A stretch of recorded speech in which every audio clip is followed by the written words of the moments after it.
Hi, Dr. Mark Livezey here with another allergy and asthma update.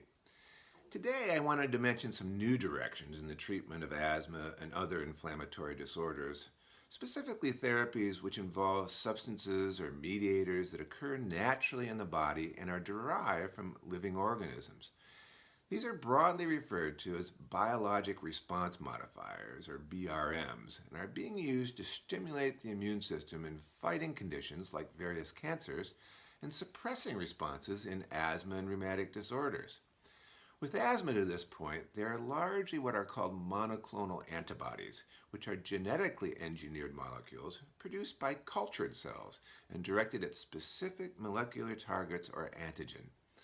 Now, antibodies in general are proteins produced by our immune systems that have a binding portion somewhat like my hand, being able to recognize a variety of different shapes and charges in very specific fashion, with the ability to distinguish roughly 1 million different shapes or antigens.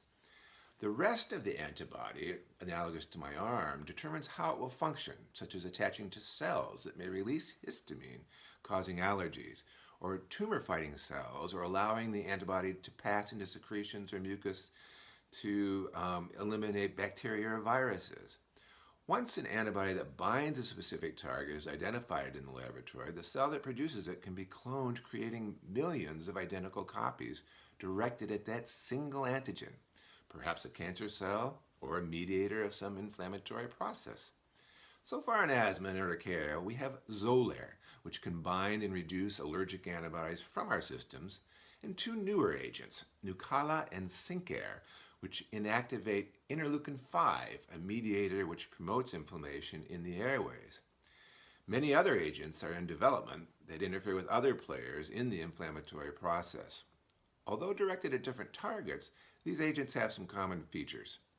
They cannot be taken orally, as they would be destroyed by digestion and must be administered either subcutaneously or intravenously. They are very expensive to produce, and consequently, insurers will approve them only for more severe asthmatics. Nevertheless, these and other more individually directed approaches are the future of asthma treatment and many other conditions. For more information about allergies and asthma, visit our website at allergyatlanta.com.